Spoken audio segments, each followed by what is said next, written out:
Prime Minister of the Republic of Haiti, I am reminded of a commitment made before the world. Last year, at the United Nations General Assembly, I pledged that Kenya would lead the international response to Haiti's urgent call for support in restoring safety and security for the Haitian people. I urged then the UN General Assembly to establish a framework to enable this vital mission to be undertaken. On 2nd of October last year, that framework was realized when the Security Council authorized the deployment of the multinational security support mission to Haiti. Kenya immediately answered this call. On 24th June this year, I had the honor of flagging of the first contingent of Kenyan officers, followed by a second deployment shortly thereafter, bringing the current total deployment to nearly 400 security officers. Already, this mission is showing positive results, restoring hope, and providing a glimpse of stability that lies ahead.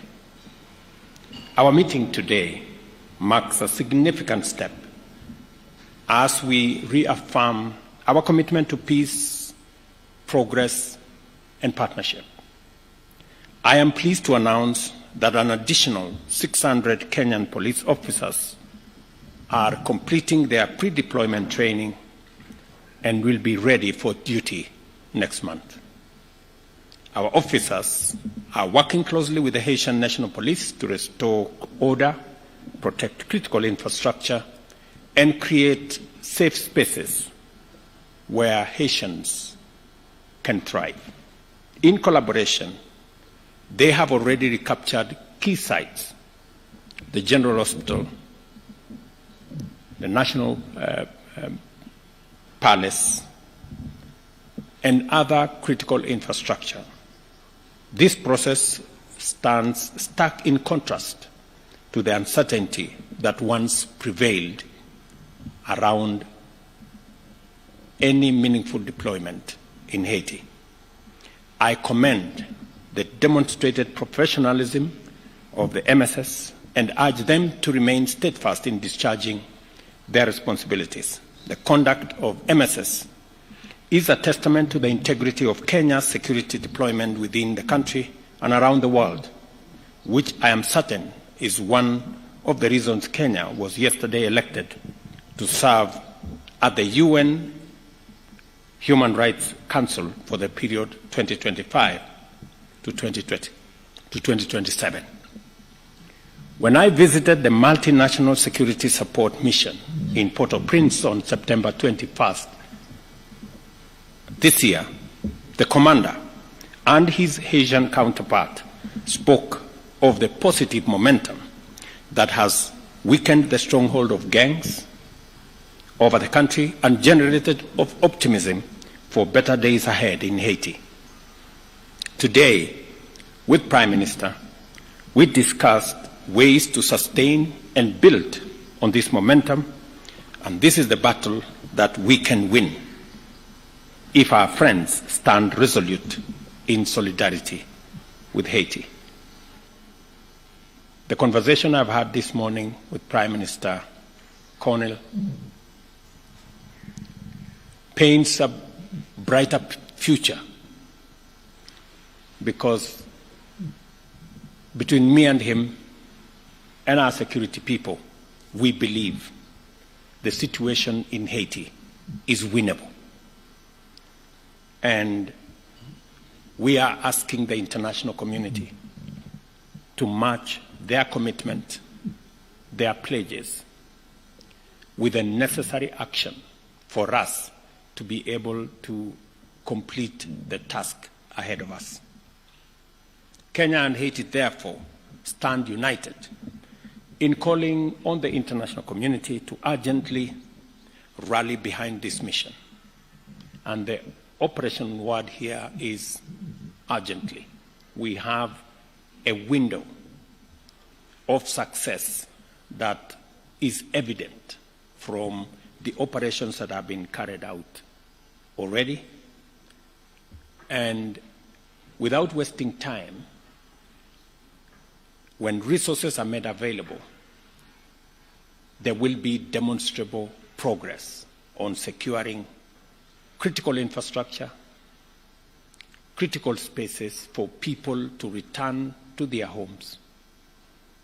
I must congratulate the President of El Salvador, who a few days ago signed into this program and is providing critical support. I will be speaking to him later for us to build a bigger collaboration with Bahamas, CARICOM,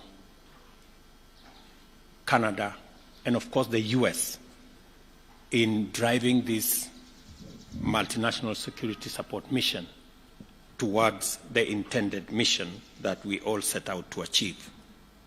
The adoption by the UN Security Council of Resolution 2751 on 30th September 2024, extending the term of the multinational security support mission by another 1 year, signals strong global support.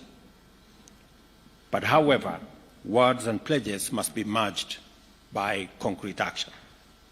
We therefore strongly implore our global partners to accelerate their contribution to the personnel, logistics, and financial resources necessary to sustain, expand, and complete this mission. Beyond security, we have also identified areas for collaboration in trade, tourism, cultural exchange, and to achieve lasting change, we must invest in economic growth and social connectivity.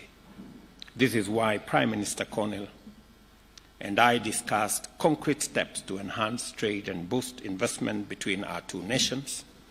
We envision a future where Kenya and Haiti, as well as the larger Caribbean region, are linked not only by shared values of democracy and rule of law, but also by dynamic economic exchanges to create jobs, spur innovation, and uplift communities. As we work together, we reaffirm our commitment to multilateralism as a powerful force for good. However, we recognize that global governance structures must evolve to reflect today's realities, our shared challenges, from climate change to food security, demand institutions that are resilient, responsive, and equitable. Kenya and Haiti believe in the need for reform that realigns our institutions to serve the needs of all nations, ensuring a more just and sustainable world. In this spirit, we also champion the strengthening of ties between the Africa Union and the Caribbean community, regarded as the sixth region of Africa. By forging these alliances, we seek to enhance South-South cooperation and build a more interconnected, prosperous, and resilient global community. In closing, Mr. Prime Minister, I extend my gratitude to you for your visit and for the spirit of collaboration that has characterized our discussions today. Haiti is a great inspiration to Africa. You became the first black republic in 1st January 1804. That's just more than 210 years ago. And because you inspired many countries with your own struggle for independence, believe in the rule of law, believe in freedom and democracy, many African countries followed in Haiti's footsteps. And today we have a free Africa that has the potential to work with Haiti, even in this mission. There are many African countries, Your Excellency, who are ready and willing to participate in this mission because of the shared history of rule of law, freedom, and democracy that we all share. We look forward to continuing this dialogue strengthening our ties, and building a future of peace, progress, and prosperity for our nation. As you journey back home, my brother, kindly convey our best wishes to the President, Mr. Voltaire, and esteemed members of the Transitional Presidential Council, and to our brothers and sisters in Haiti. Thank you very much. Please welcome. Thank you so much. Thank you.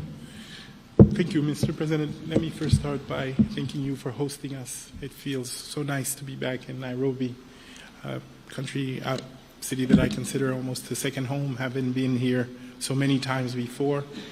But let me also thank you for your vision, for your leadership, and for your commitment. You know, it's important to remind that Haiti is a country of 12 million people hostage to a handful of gang members, with half a population food insecure, with 600,000 displaced, with 70% of the health infrastructure that had collapsed. And this crisis came at a time when the world has its share of crisis. And you helped us tell the world that Haitian children are not less deserving than the others, and that Haitian men and women who are suffering deserve solidarity, and you led that fight with us. And today I think we're in a better place. You helped where others saw crisis, you saw opportunity and potential, and you voiced it in a very firm way, allowing for others to come together around Haiti. And me and the Haitian people are extremely grateful to you for your leadership in this critical time. I also want to, of course, extend and convey the gratitude of the Haitian people to the Kenyan people for their commitment, engagement, and sacrifice. Today, you share with us not because you have extreme abundance, but because Kenyan people have made the determination that Haiti deserves their help and support, and they've stepped up in a very significant way. Let me also reiterate what you've said. The first deployments of Kenyan contingents in Haiti have been extremely helpful, useful, professional, committed. They've engaged almost immediately, side by side with the police force. They've provided us with the wealth of experience that they have, and they continue to engage with us in a significant manner. Early on in this process, you will recall that their doubters had thought that language would be a barrier. Let me confirm that it has not. I followed directly operations in some of the most difficult circumstances, and they found ways to make sure that they protect each other and they get the mission accomplished. You said, and we agree, that this is something that we can do. If we work together, we are confident that we can see significant progress in the security situation in Haiti, and as you have pointed out, begin the rebuilding process. And we're committed to doing so. Now, obviously, our partners will have to step up and meet the commitments they've made, and the time is now. There is a sense of urgency. The progress that we're seeing is contingent on us continuing to provide the Haitian people with the relief that is desperately needed. And of course, that will only happen if the many commitments that were made by the international community actually materialize. So I'm also here to make a plea to our friends from other countries to come back to the commitments they've made, and to ensure that as urgently as possible, they're able to make sure that the mission is fully funded. They're able to make sure that the police force and the contingent from Kenya have the resources they need to be able to be fully operational, and that already we're looking at the consolidation and the early recovery and the investments that are necessary to rebuild the schools, the health institutions that will sustain whatever progress we made. I can quote here the commander of the Kenyan troops in Haiti, with which I have regular meetings, when he tells me, Prime Minister, this is winnable. This is winnable. And that, of course, has inspired us all. In the next few days and weeks, we will continue to build on this progress. We've established an electoral council that will be installed. We've been able to reopen our schools. We're seeing progress in the security front as well. Obviously, the gangs are reorganizing to make it more difficult, but we're ready and we'll be steadfast. We're using our assets more effectively. We're looking at new relationships with others who may be willing to engage. We're going to see how we provide a more integrated approach solution, which would include disarmament, which would include better communication, which will include all the integrated and well thought through interventions that are usually required to address these kinds of security situations. But obviously, an effective repressive force will continue to be an essential component of that. And let me tell you that just last week we had this incredible violent event led by a gang in the northern part of Port-au-Prince, and quickly the police and the contingent were able to deploy by road within really virtually hours to make sure that the city in question was quickly protected, and that we would have the appropriate level of response to make sure that we address the situation. So this is to say that the Haitian people now have hope in what can be achieved. It is, of course, a cautious optimism. They will expect us to do more, and they deserve more. They've suffered now for months. Hundreds of thousands still cannot go home. The infrastructure needs to be rebuilt very quickly, but they trust that the government and its partners are doing the right things, and of course, with the presence of the force, they can start to see a light at the end of the tunnel, and that I think we need to build on as quickly as possible. So again, thank you, Excellency, and please do convey through you our gratitude to the Kenyan people for that act of solidarity, and I can tell you that it will not be lost. Thank you very much. With your permission, we'll take a few questions. Members of the press, if we may start with your name, the media house you represent, and then let's stick to one question so that we may open up for more. We'll start with Joy from Al Jazeera, then we'll follow suit. Joy from Al Jazeera. Thank you very much, Prime Minister and Your Excellency, President Ruto. Our question is in regards to the latest attack and what has been done to safeguard the Kenyan officials who are assisting in the mission. And question number two is, it's actually an opinion where I feel like the partners, international partners, have delayed the funds, and there's fear that the mission could be stalling. Is that correct to assume?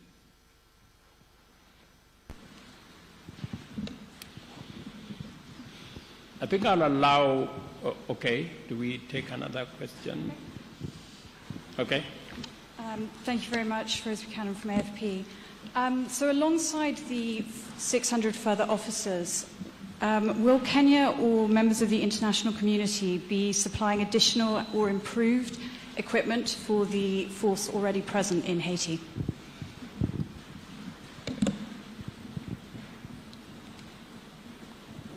Okay, you can take those ones first. Or thank you very much. I think I will allow Prime Minister to respond to the first question because he has the latest information on the attack. That and as you've heard him speak to it, the response was the fastest that could have been assembled in a long time.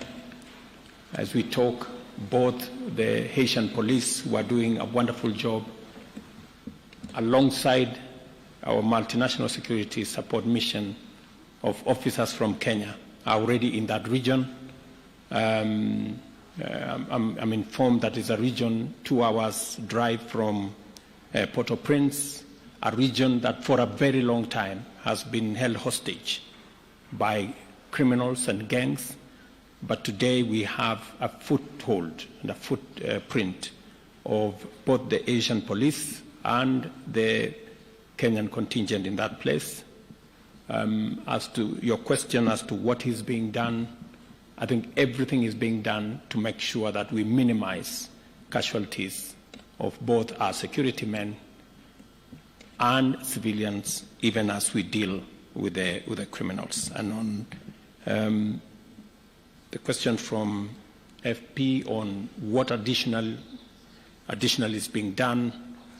Prime Minister just came out of UAE, who have committed to support this mission. El Salvador, as I told you, on the 3rd, which is just a week ago, also signed in to provide capabilities for the support for the multinational security mission. There are other consultations that are going on. Additional equipment have been provided. Additional air support has been provided thanks to Prime Minister's goodwill and coordination. So there is a lot more that is happening. Yes, we can do more, and the partners need to step up. That is correct. We have commitments that have been made by our global partners, and it is my position, alongside that of Prime Minister here, that every partner should, this is the moment to step up, and this is the moment to provide that critical support for us to be able to undertake the exercise at hand. Prime Minister. Thank you, Mr. President. I think you've covered it extremely well. A few days ago, a ruthless gang murdered and assassinated over 70 people, including men, women, and children, northern part of Haiti, which was a senseless crime. And as I said, within hours, we were able to not only deploy, but this time we were able to deploy significant numbers by road, which we hadn't been able to do. But second, and even more important, we're able to deploy and stay. So this is no longer a reactive, temporary mission. It has become a mission to the end, to make sure that we can actually regain a level of safety that's acceptable in the region. Now, there's still a lot going on, and I don't want to by any means describe this as being done or easy, but the work is being done house by house, neighborhood by neighborhood, to ensure that these people, the people of the Artemonite region, can once and for all find peace. And I think the President has rightly stated that every operation is well thought through with the Kenyan team on the ground and the police force to ensure the greatest amount of security for the troops that will engage in these different combats. Now, obviously, this always comes with a level of risk, but we're confident that we do everything we can every time to make sure that we're protected. And as I think, as the President has mentioned, coming out of New York, we had very constructive meetings with several partners. We're seeing new engagements. The EU, for example, has doubled its commitment. We're seeing new partners come in and make new commitments. We're talking to Brazil as well, Mexico as well. As was stated, Salvador has recently, on the 3rd of October, recommitted. But you're right, we would like to see a quicker response. We would like to see more commitment, and we're going to continue to push for it. Okay. We can take a bunch of 3 more questions, 2 more questions. Then after that, we can wind up to the questions. All right. My name is Nick Mudimba from CGTN Africa, China Global Television Network. The first question is, what's the situation with the motivation of the Kenyan police units in terms of their payments? Reports coming in from Haiti say they haven't been paid yet. And of course, they have families back at home, depending on them. And of course, they're looking forward for their people to come back home. Second question, redeployment training. What have the current officers learned in Haiti that are actually instilling the same ideologies, survival tactics to the current ones yet to travel to Haiti? And also, which units are these that are actually joining the others in Haiti? Thank you. Your Excellencies, my name is Melita Oletenges for Citizen TV. My question is in regards to President William Ruto speaking about asking the international community to honor their pledges and match them with actions. Perhaps is there a setback for human resources, especially in the MSS, when you're saying that we are working leaner in terms of resources? Has there been a setback in terms of remunerating the operatives on ground? Thank you. Your Excellency, my name is Nyaboga Kiage from Nation Media Group. My question is, for the longest time, people in Haiti have been claiming that the Kenyan officers do not leave their camp. How true is that? Thank you. Thank you very much. I think all those questions you've asked are interconnected in some way. There is information that I can provide to you on matter security, but to a certain extent. It's not necessary for us to tell you which units are participating in this operation, because those are security matters. But on the whole, we have a budget that takes us all the way to March next year. So in terms of being able to support our officers on the ground, including those who are joining next month, we have resources to make sure that they have every support that they need up to March 2025. We are asking the international community to step up, because our mandate extends all the way to October next year. All the other issues have been taken care of. As for the status of the MSS security personnel and how they are operating, I think you've heard from the Prime Minister the kind of robust engagement that is going on with our security personnel. I do not think that they would be in a camp and at the same time be in the operation area that the Prime Minister has just talked about. Maybe Prime Minister can. Really just to add that I personally have been on patrol at 1 o'clock in the morning with our Kenyan brothers and sisters that are working with us. They've engaged in very delicate and difficult operations in the center of the city. They've helped us commence to secure our port. They're involved in patrolling the university hospital and the administrative area. And more important, they're with us up north, working closely with the police force to address the current threat with the gangs. And they do so with the level of professionalism and expertise that we've learned to trust and admire. So I can tell you safely that, no, we are engaging. The leadership is also very much engaged with the leadership of the police force in strategic thinking, in understanding and collecting intelligence and finding out how to use it more effectively. So that exchange is also helping build up the capacity of the Haitian force itself. So let me be very clear. The presence of the two contingents that we have now have been extremely, extremely helpful in helping us make the progress that we are seeing now. Thank you very much. Just so that you know, we've had Prime Minister and we had different meetings in Washington at the sidelines of the UN General Assembly. I had engagement with Secretary Blinken, and they have also committed to provide more capabilities in terms of transport and other facilities that would help us move forward. I must commend Prime Minister that 11 days ago, schools were opened in Haiti after a very long time. That's an act of courage, and we intend to provide support and ask the international community to come along with us, because there will be requirements for rebuilding some of the schools, rebuilding some of the hospitals and other facilities for the people of Haiti to begin to regain normalcy in their lives. And that additional support, aside from the security personnel and the stability and peace that we are pursuing, will be necessary to carry the community along with the social infrastructure that will help stabilize the country, create hope, and move people to the next level. So otherwise, thank you very much, and thank you for coming for the press conference. Asante sana. Thank you, Your Excellencies. That brings us to the end of this press briefing. We shall allow the Excellencies to retreat as we'll be guided on our next steps from here.